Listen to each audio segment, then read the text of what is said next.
햇볕이 부드럽게 스며드는 어느 늦가을 오후 외딴 마을의 작은 주택 안. 거실에는 탁자 위에 차가운 찻잔이 놓여 있고 조용한 시계 초침 소리만이 시간을 가늠해주고 있었다. 할머니 윤정순 여사는 요즘 들어 밤이면 밤마다 혼자 잠드는 걸 당연시했다. 아니, 정확히는 남편 옆에 눕지 않기 시작한 지 몇 달째였다. 처음엔 단순한 컨디션 문제인 줄 알았다.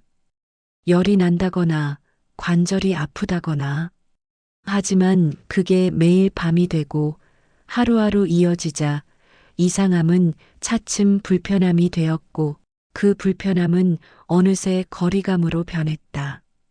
할아버지 이태식 씨는 묵묵히 관찰했지만 묻지 않았다. 50년을 함께 산 아내였다. 굳이 말로 하지 않아도 알 수 있을 거라 믿었다. 그러나 그는 몰랐다. 정순 여사가 밤마다 방문을 잠그고 잔다는 사실을. 며느리인 수진 씨가 처음 그 사실을 눈치챈 날은 비 오는 금요일 저녁이었다. 반찬을 챙겨다 드리려고 조용히 방문을 열려다 문고리의 저항을 느끼고야 말았다. 가볍게 노크를 했지만 안에서는 아무런 기척이 없었다. 이상한 기분에 그녀는 뒤로 물러섰고 그날 밤 남편에게 조심스럽게 말을 꺼냈다. 아들 민석 씨는 머리를 극적이며 대수롭지 않다는 듯 넘겼다. 나이 들면 다 그런 거라고. 그래도 뭔가 어색한 기류는 있었다. 아버지와 어머니, 늘 한 방에서 자던 두 사람이 이제는 따로 잠들고 함께 걷던 마당 산책도 점점 줄어들고 있었다. 그런 변화의 끝자락, 누군가 버린 종이 한 장이 가족 모두의 시선을 사로잡게 된다. 쓰레기 분리수거를 하던 민석 씨는 종이봉투 안에서 우연히 영수증 하나를 발견한다. 작고 구겨진 그것은 분명 모텔 대실 영수증이었다. 익숙한 동네가 아닌 시내 외곽. 시간은 오후 4시, 이용 시간은 2시간.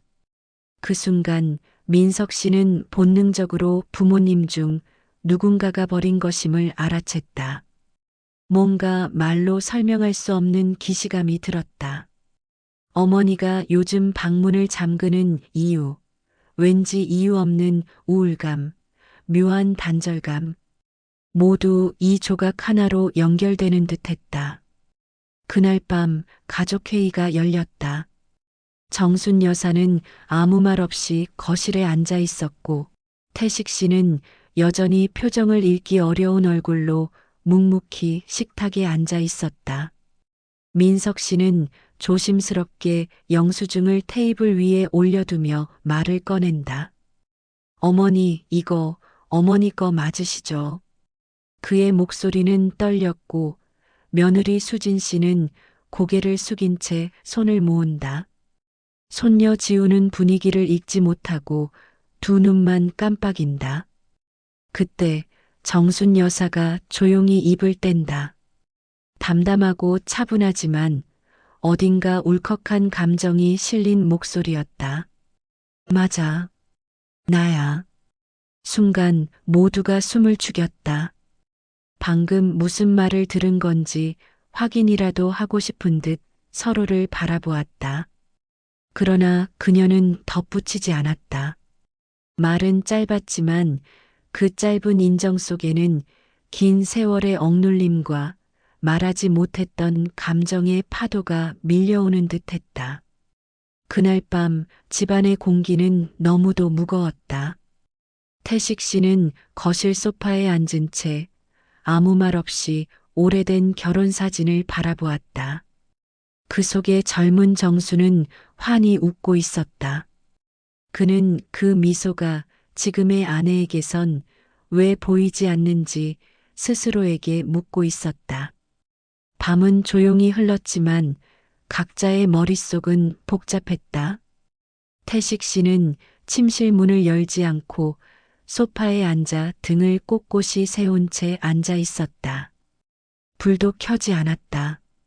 어둠 속에서 그는 한 장의 영수증이 불러일으킨 충격을 되새기고 있었다.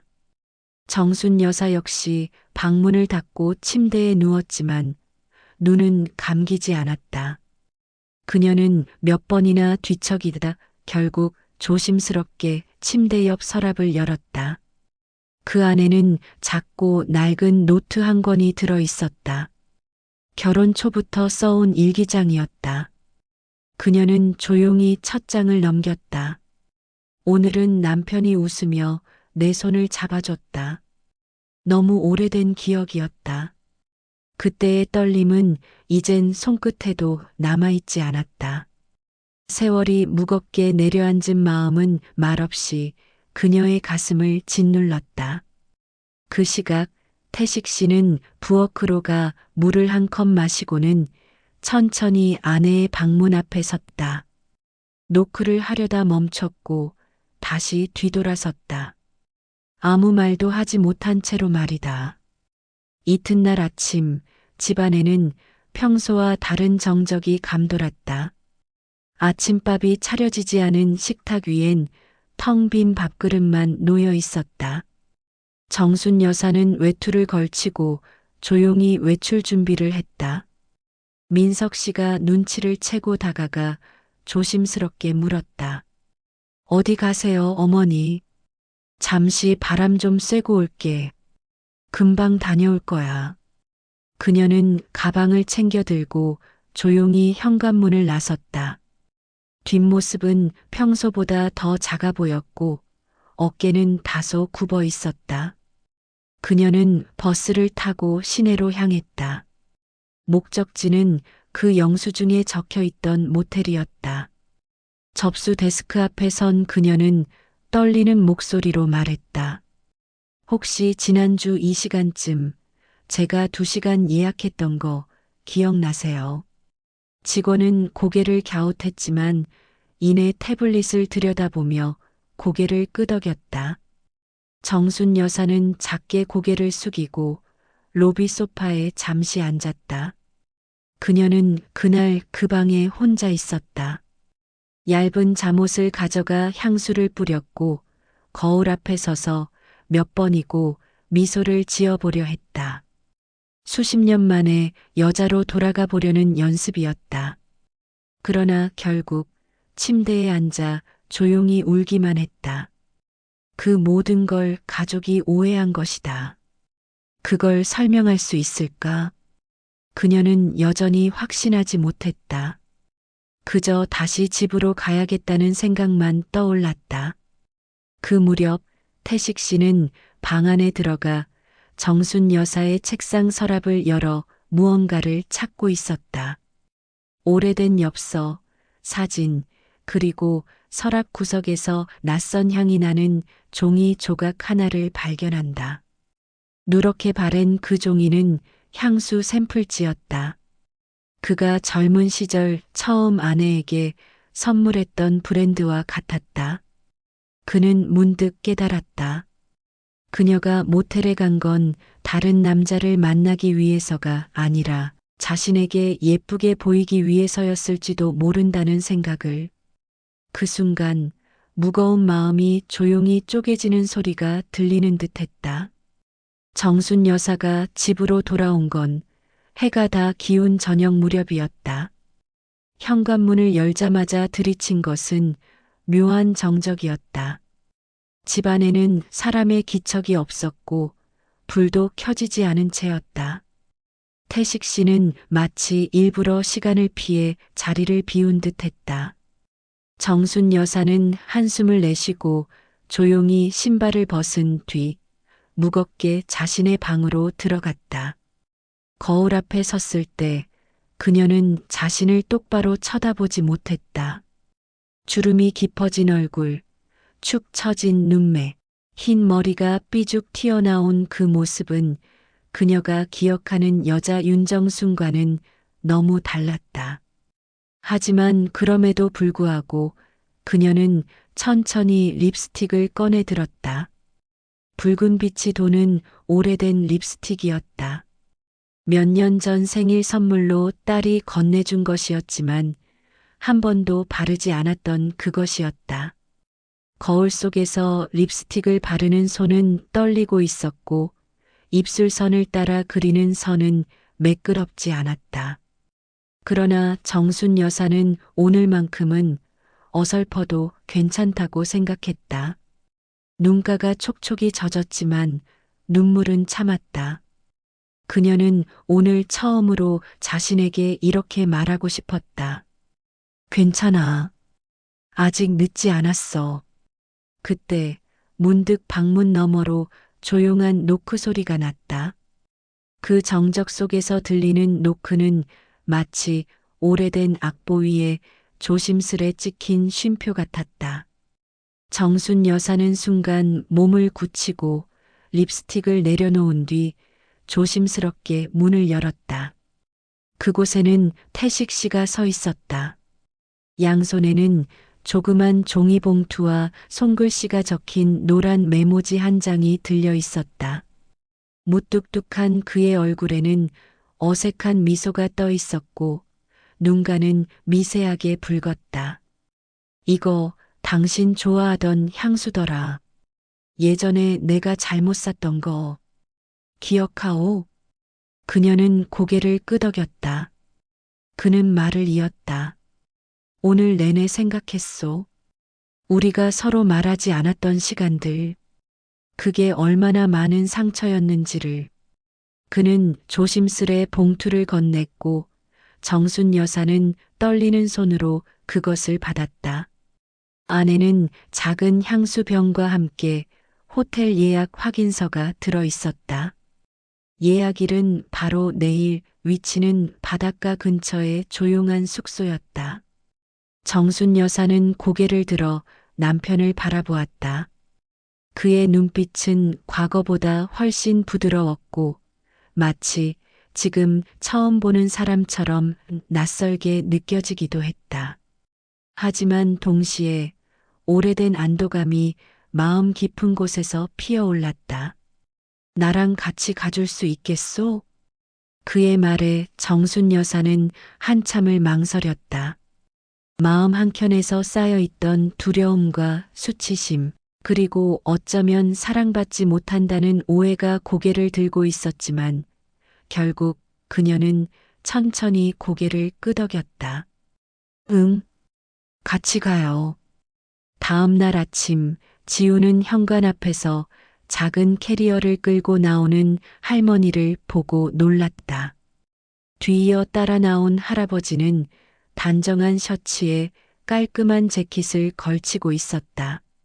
손녀가 의아한 표정으로 묻자 태식 씨는 짧게 대답했다. 신혼여행. 두 번째. 지우는 멍하니 바라보다가 이내 웃음을 터뜨렸다. 그녀는 두 사람의 뒷모습을 오래도록 바라보았다. 함께 걷는 두 사람의 보폭은 어긋나지 않았고 그 걸음 속에는 젊은 시절보다 훨씬 더 단단한 신뢰와 온기가 담겨 있었다. 그날 밤 숙소에 도착한 부부는 창밖으로 바다가 보이는 방에 짐을 풀었다. 정순 여사는 향수를 손목에 살짝 뿌리고 거울 앞에 섰다. 태식 씨는 뒤에서 그녀를 조용히 안았다. 이 향 아직도 당신 같소? 정순 여사는 눈을 감고 말했다. 당신이 여전히 날 그렇게 봐준다면 나 이제 괜찮아요. 그날 밤 두 사람은 같은 침대 위에서 다시 손을 잡았다. 그 손은 예전처럼 매끄럽지도 단단하지도 않았지만 여전히 따뜻했다. 정순 여사는 호텔 침대 위에 걸터 앉아 천천히 주변을 둘러보았다. 창문 너머로는 잔잔한 바다가 반짝였고 커튼 사이로 스며드는 햇살이 방 안에 부드럽게 내려앉고 있었다. 벽에는 아기자기한 그림이 걸려 있었고 침대 옆 협탁 위에는 환영 메시지와 함께 놓인 꽃 한 송이가 소박하지만 정성스러웠다. 그녀는 오래전 제주도 신혼여행을 떠올렸다. 그때는 무척이나 설레었지만 동시에 긴장도 컸던 나날이었다. 당시의 남편은 더 어렸고 더 말이 없었으며 자신 또한 남편 앞에서 여자가 아닌 아내라는 역할에 너무 빠르게 적응해버렸던 것 같았다. 그녀는 그 젊은 날의 부끄러움과 후회를 조용히 꺼내어 보았다. 이번엔 다를 수 있을까? 손에 든 커피잔이 약간 떨리고 있었다. 그 순간 욕실 문이 열리며 태식 씨가 나왔다. 수건으로 머리를 툭툭 두드리며 그녀를 바라보는 눈빛엔 말로 다하지 못한 감정들이 담겨 있었다. 그는 부끄러운 듯 입꼬리를 살짝 올렸다. 생각보다 방이 괜찮네요. 그래도 다행이요. 정순 여사는 작게 웃었다. 그의 말투는 변한 게 없지만 지금처럼 자신을 바라봐 준 적이 있었던가 싶었다. 그녀는 조심스레 자리에서 일어나 남편 앞으로 다가갔다. 이 향기, 예전에 당신이 골랐던 거 맞죠? 기억나요. 그녀가 손목을 들어 보이며 말했다. 태식 씨는 고개를 끄덕이며 천천히 그녀의 손등에 입을 맞췄다. 평생을 함께 살면서도 이런 행동은 손에 꼽을 정도였다. 정순 여사는 순간 가슴이 두근거리는 걸 느꼈다. 나이와 상관없이 설렐 수 있다는 사실이 새삼스러웠다. 밤이 되자 바닷가의 풍경은 달빛에 씻긴 듯 고요했다. 숙소 발코니에 나란히 앉은 두 사람은 따뜻한 담요를 함께 덮고 있었다. 태식 씨는 오랜만에 입을 열었다. 나 마리오 사실은 늘 미안했소. 그날 밤 당신이 눈물 흘리는 걸 본 뒤로. 근데도 모른 척했지. 내가 그게 편했으니까.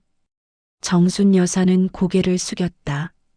말없이 듣고만 있던 그녀는 잠시 후 고개를 들고 남편을 바라보았다. 그의 눈빛에는 후회와 동시에 용기가 함께 있었다.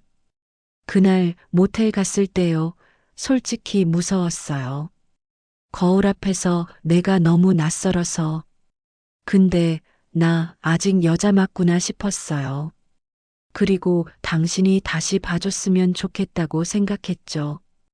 그의 손이 그녀의 손을 살며시 감쌌다. 이전보다 훨씬 느리고 훨씬 따뜻한 손길이었다. 두 사람은 말없이 서로를 바라보다가 동시에 눈을 감았다. 그 순간은 말보다 더 진한 교감이었다. 다음 날 아침 부부는 함께 바닷가를 걸었다. 이른 시간이라 그런지 인적이 드물었고 파도 소리만이 귓가를 채웠다. 정순 여사는 해변가 모래에 손가락으로 무언가를 써내려갔다. 태식 씨가 그 옆에 앉아 고개를 갸웃했다. 뭐 쓰고 있소? 그녀는 웃으며 대답했다. 우리 이름이요. 태식 씨, 정순 씨. 그냥 젊었을 때처럼 한번 써보고 싶었어요. 그는 그 말을 듣고 잠시 아무 말이 없었다. 그러다 이내 자신의 손가락으로 그녀가 쓴 이름 옆에 하트를 그렸다. 허술하고 삐뚤빼뚤한 하트였지만 그 안에는 두 사람의 오랜 시간을 담은 듯 했다. 그날 저녁 정순 여사는 숙소 화장대에 작은 메모를 남겼다. 다음 손님이 볼 수도 있는 자리였다. 그녀는 짧은 문장을 또박또박 써내려갔다. 사랑은 다시 시작할 수 있습니다. 우리가 그렇듯이. 그 문장은 오랜 침묵과 오해, 수치심과 두려움을 딛고 다시 손을 잡은 두 사람의 이야기였다. 여행을 마치고 집으로 돌아온 것은 늦은 오후였다. 버스에서 내려 골목길을 함께 걸어가는 두 사람의 발걸음은 천천히, 그리고 조심스러웠다. 어쩌면 이 여행은 그들에게 관계의 리셋이자 또 다른 시작이었는지도 모른다. 정순 여사는 현관문 앞에 멈춰서서 깊은 숨을 들이켰다. 익숙한 집 냄새가 문틈 사이로 새어나오는 듯했다. 문을 열고 들어서자 고요한 집안의 공기가 두 사람을 맞았다. 바깥 세상과는 다른 온도, 다른 시간의 결이 흐르는 공간. 정순 여사는 가방을 내려놓고 천천히 벽장 쪽으로 다가갔다. 그리고 아주 오래전부터 손대지 않았던 서랍 하나를 열었다. 그 서랍에는 낡은 앨범, 오래된 엽서들, 그리고 다소 낯선 상자 하나가 들어 있었다. 그녀는 잠시 망설이다가 상자를 꺼냈다. 뚜껑을 여는 순간 퀴퀴한 종이 냄새와 함께 오래된 기억들이 밀려왔다. 그 안에는 결혼 초 남편이 써준 편지, 젊은 시절 입었던 레이스, 블라우스 한 벌, 그리고 반지 하나가 놓여 있었다. 정순 여사는 반지를 손에 쥐고 오래도록 바라보았다. 반지는 조금 빛이 바랬지만 여전히 그 형태는 그대로였다. 그녀는 문득 남편에게 물었다. 이거 기억나요? 당신이 결혼하고 1년 만에 새로 사줬던 거예요. 제가 원래 끼던 거 잃어버렸다고 말했을 때 태식 씨는 그제야 눈을 크게 뜨고 고개를 끄덕였다. 기억하지. 그날 월급날이었소. 당신 울면서 고맙다고 했던 것도 기억해. 그날 우리가 참 많이 웃었지. 두 사람은 마루에 나란히 앉아 반지를 사이에 두고 옛날 이야기를 꺼냈다. 어릴 적 첫째가 고열로 병원에 실려갔던 날, 막내가 대학 합격하던 순간, 그리고 둘이 처음 마주 앉아 밥을 먹던 식당의 이름까지. 기억의 서랍은 물리적인 장소에만 있는 게 아니었다. 그날 두 사람은 마음속에 깊이 잠들어 있던 수많은 기억의 서랍들을 하나하나 조심스레 열고 있었다. 어느 순간 정순 여사는 웃으며 말했다. 그땐 우리가 그렇게 바빴는데도 손 한 번 잡을 시간이 없었어요. 늘 애들 챙기느라, 부모님 모시느라 결국 우리 둘은 언제나 뒷전이었죠. 태식 씨는 말없이 고개를 끄덕였다. 그리고는 주머니에서 작은 사진을 꺼냈다. 여행 중 숙소 근처 사진관에서 찍은 폴라로이드였다. 그 사진 속 두 사람은 바닷가를 배경으로 나란히 서 있었고 희미하지만 분명한 미소를 짓고 있었다. 이 사진 내 지갑에 넣어두려고. 앞으로 우리가 잊지 않도록. 이 나이에 무슨 추억 타령이냐고 할 수도 있겠지만 난 이제야 우리 이야기를 써보고 싶어졌소. 정순 여사는 감정이 복받쳐 말을 잇지 못했다. 그녀는 손등으로 눈가를 훔치고 조용히 말했다. 우린 아직 안 끝났어요. 그렇죠? 그럼요. 난 이제야 시작이라고 생각하오. 그날 밤 정순 여사는 침대 옆 탁자에 새로 생긴 작은 노트를 하나 올려두었다. 표지엔 태식과 정순, 우리 이야기라고 적혀 있었다. 그들은 이제껏 서로에게 하지 못했던 말들을 그 안에 차근차근 적어 나가기로 했다. 첫 페이지엔 이런 문장이 적혀 있었다. 나이 들어도 우리는 여전히 사랑할 수 있다. 방식만 달라질 뿐이다. 며칠 뒤 정순 여사는 아침 식사를 마친 뒤 조용히 안방에 들어가 작은 상자를 꺼냈다. 그 상자는 원래 편지지와 봉투, 각종 문구류를 모아두는 공간이었지만 지금은 거의 사용되지 않은 채 방치돼 있었다. 그녀는 상자 안에서 오래된 크림색 편지지를 꺼내고 서랍 안에 묵혀두었던 만년필을 조심스레 잡았다. 그 손끝에는 다소 긴장과 떨림이 담겨 있었고 무엇보다도 수십 년간 표현하지 못했던 감정들이 실려 있었다. 남편과의 관계는 늘 현실 속에 파묻혀 있었다. 아이들 뒷바라지, 시댁 살림, 친정 일까지. 그 속에서 여자 윤정수는 늘 맨 끝에 놓였고 태식의 아내로서 가족의 어머니로서만 존재해왔다. 하지만 그 여행 이후 그녀는 깨달았다. 말로 하지 않으면 모르는 게 있다는 것을, 아니, 말로 해야만 진심이 닿는다는 걸 이제야 알게 되었다. 그녀는 천천히 펜을 들어 첫 문장을 써내려갔다. 태식 씨, 당신께 그 한 줄을 쓰는 데에도 오랜 시간이 걸렸다. 하지만 한번 펜이 종이를 스치기 시작하자 그간 쌓인 감정들이 서서히 녹아 흐르기 시작했다. 부드럽고도 단정한 글씨로 그녀는 써내려갔다. 당신이 내 손을 잡아준 마지막 순간이 언제였는지 기억이 나지 않아요. 아마 나도 모르게 놓쳐버렸던 것 같아요. 당신도 그럴 거라 생각해요. 그래서 그동안 우리 둘 사이엔 작은 틈이 생겼고 그 틈을 아무 말 없이 외면해버린 시간이 너무 많았네요. 그녀는 글을 멈추고 창밖을 바라보았다. 바람에 흔들리는 나뭇잎 소리가 방 안까지 스며들었다. 그 소리는 마치 오래된 기억을 불러오는 듯 했다. 그녀는 다시 펜을 들어 적었다. 하지만요, 난 아직도 당신 손이 참 따뜻했다고 기억해요.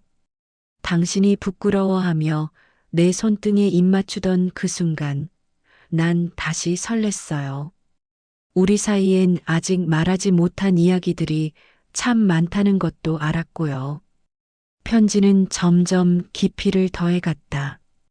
그녀는 감정의 결을 섬세히 따라가며 스스로도 몰랐던 마음의 모양을 알아가고 있었다. 말로는 차마 할 수 없었던 말들. 그때 당신이 차가웠던 이유를 알고 싶었다. 난 여전히 예뻐 보이고 싶었다. 날 바라봐줬으면 좋겠다는 생각, 부질없는 줄 알면서도 멈출 수 없었다. 글을 마치고 난 뒤 정순 여사는 편지를 접어 작은 봉투에 넣었다. 그리고 그 봉투 위에 단 한마디를 적었다. 고마워요. 그녀는 그 편지를 남편의 책상 위에 조용히 올려두었다. 아무 말도 하지 않았고 남편 역시 그날은 아무것도 묻지 않았다. 그러나 다음 날 아침 정순 여사가 일어나 보니 침대 머리맡에 무언가가 놓여 있었다. 그건 낯익은 종이와 익숙한 필체로 적힌 짧고 단정한 한 장의 손편지였다. 봉투도 없이 접힌 채 말없이 놓여있던 그 편지. 정순 여사는 조심스럽게 그것을 펼쳤다. 나도 늘 미안했소. 당신이 더 말하고 싶어 했을 때 내가 듣지 않았던 것. 당신이 웃을 때도 내가 먼저 눈을 돌렸던 것. 다 알면서도 모른 척했소. 그게 내 서툰 사랑이었소. 그 글을 다 읽고 나서 정순 여사는 무언가가 울컥 올라오는 걸 느꼈다. 그리고 천천히 손편지를 가슴에 꼭 끌어안았다.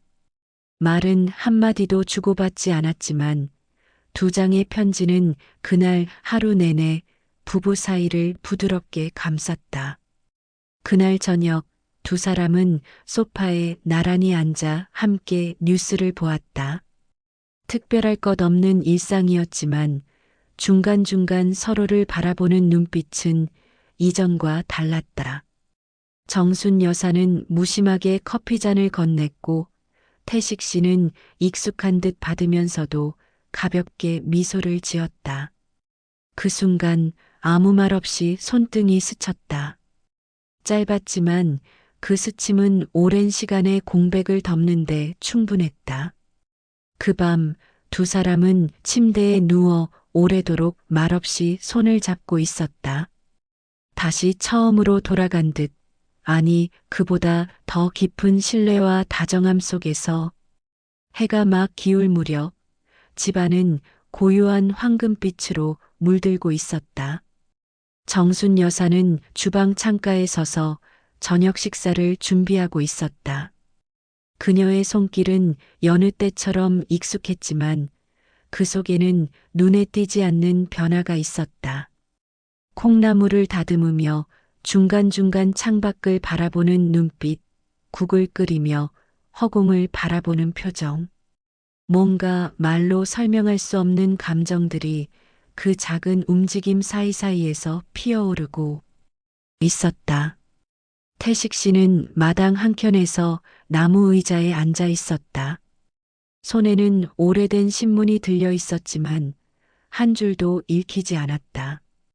그는 자신도 모르게 문득 집안을 바라보았고 특히 부엌 창에 비친 아내의 뒷모습을 오래도록 바라보았다. 정순이. 그는 마음속으로 이름을 불렀다. 아주 오래전 그녀를 처음 불렀던 그 이름. 결혼하고 나서 그는 그녀를 여보, 애들 엄마 때론 그냥 거기라 부르곤 했다. 이름을 마지막으로 불러본 게 언제였을까? 그는 도무지 기억나지 않았다. 그런데 요즘 들어 자꾸 그 이름이 마음에 맴돌았다. 저녁 식탁에 나란히 앉은 두 사람은 잠시 말없이 밥을 먹었다. 그러나 그 침묵은 어색하지 않았다. 조용히 흐르는 음악처럼 익숙하고 따뜻한 공기가 식탁 위를 감쌌다. 정순 여사는 반찬 하나를 남편 앞에 놓아주며 조용히 말했다. 이거 당신 좋아하던 거예요. 예전엔 자주 했는데 요즘엔 까먹고 있었네요. 태식 씨는 고개를 끄덕이며 한 숟가락을 입에 넣었다. 그리고 조용히 입을 열었다. 정순 씨. 그 순간 숟가락을 들던 그녀의 손이 살짝 멈췄다. 천천히 고개를 든 그녀는 남편을 바라보았다. 그의 얼굴은 담담했지만 그 눈빛엔 오래 묵혀둔 감정이 고여 있었다. 나 요즘 들어 계속 생각해요. 우리가 서로를 부르지 않게 된 시간이 얼마나 됐을까 하고, 그게 그렇게 어려운 말이었을까 싶기도 하고.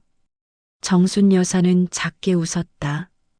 그리고 이내 천천히 대답했다. 태식 씨, 저도요. 사실 당신 이름 부르는 게 너무 오랜만이라 조금 어색했어요. 근데 참 좋네요. 이렇게 부르니까. 그 말이 떨어지자 둘 사이엔 오랜만에 웃음이 피어올랐다. 대단한 이야기도 깊은 고백도 아니었지만 이름을 부르는 그 짧은 순간만으로도 두 사람은 서로의 존재를 다시금 확인할 수 있었다. 그날 밤 두 사람은 따로 TV를 보지도 않고 조용히 침대에 나란히 누웠다. 불을 끄기 전 정순 여사는 살짝 몸을 돌려 태식 씨를 바라보았다. 잘 자요, 태식 씨. 그는 작게 대답했다. 좋은 꿈 꿔요, 정순 씨. 작은 방 안에 남겨진 그 두 마디는 하루의 끝을 따뜻하게 감싸주는 담요처럼 포근하게 내려앉았다. 그리고 오랜 세월 놓쳐왔던 가장 단순한 언어, 이름이 두 사람 사이에 새로운 시작을 만들어주고 있었다. 봄비가 조용히 내리는 오후였다. 정순 여사는 작은 우산을 들고 동네 약국에 다녀오던 길이었다. 가벼운 장바구니 안에는 남편이 즐겨 먹는 혈압약과 함께 예쁜 포장지에 쌓인 조그만 통이 하나 들어 있었다. 그것은 그녀가 요즘 아끼는 손세정제였고 향이 좋아서 종종 남편이 슬며시 손에 발라보곤 하던 것이다. 집 앞에 다다르자 정순 여사는 현관문 앞에 무언가 놓여 있는 것을 보았다. 작은 택배 상자였다. 보낸 사람은 없고 수취인은 정순 씨 앞으로. 그녀는 의아한 얼굴로 상자를 들고 들어갔다. 거실에서 상자를 열어보니 그 안엔 오래된 사진 한 장과 함께 편지 한 통이 들어 있었다. 사진은 젊은 시절 두 사람이 함께 여행을 갔던 바닷가 사진이었고 편지에는 깔끔한 글씨체로 이렇게 적혀 있었다. 정순 씨, 요즘 나는 자주 과거를 돌아봅니다. 당신과 처음 걸었던 그 골목길, 손을 잡으려다 머뭇거렸던 그 저녁, 처음 좋아한다고 고백하던 순간, 그리고 당신이 웃으며 내 이름을 불러주던 그날, 그 모든 순간이 떠오릅니다. 이제야 깨달았어요. 내가 그때 당신에게 더 자주 사랑한다는 말을 했어야 했고, 당신 이름을 매일같이 불러줘야 했다는 거요. 이 사진은 내 기억 속 가장 반짝이던 날의 우리입니다. 지금도 내 마음속엔 그날의 당신이 여전히 살아 있습니다. 여전히 나는 당신을 사랑합니다. 태식 드림. 정순 여사는 두 손으로 편지를 조심스레 접어 가슴에 꼭 안았다. 눈가엔 이슬처럼 맺힌 눈물이 살며시 번지고 있었다. 그리고 사진을 들여다보며 작게 속삭였다. 여전히 나도 그래요. 그날 저녁 부부는 마당에 나란히 앉아 있었다. 봄비가 먹고 구름 사이로 해가 고개를 들이밀던 시간이었다. 정순 여사는 남편의 옆에 조용히 앉아 말했다. 고마워요. 나한테도 그런 날들이 남아 있었단 걸 다시 느끼게 해줘서. 태식 씨는 천천히 고개를 끄덕이고 그녀의 손등을 덮었다. 말은 없었지만 그 손길은 충분히 따뜻했다. 함께 앉은 그 자리에서 그들은 오래도록 아무 말 없이 봄날 저녁의 풍경을 바라보았다. 그리고 아주 천천히 서로를 바라보며 미소 지었다. 마치 처음 만났던 그날처럼. 오늘 이야기 어떠셨나요? 사랑은 시간이 흘러도 사라지지 않습니다. 그저 표현하지 않을 뿐이죠. 한때는 부끄럽고 어색해서 미뤘던 말들이 어쩌면 가장 큰 용기였다는 걸 우리는 뒤늦게 깨닫습니다. 이 영상이 마음에 닿았다면 구독과 좋아요, 알림 설정 부탁드립니다. 작은 클릭이 다음 이야기를 만들어가는 큰 힘이 됩니다. 다음 회차에서도 더 따뜻하고 더 깊은 이야기로 찾아뵐게요. 함께 해주셔서 고맙습니다.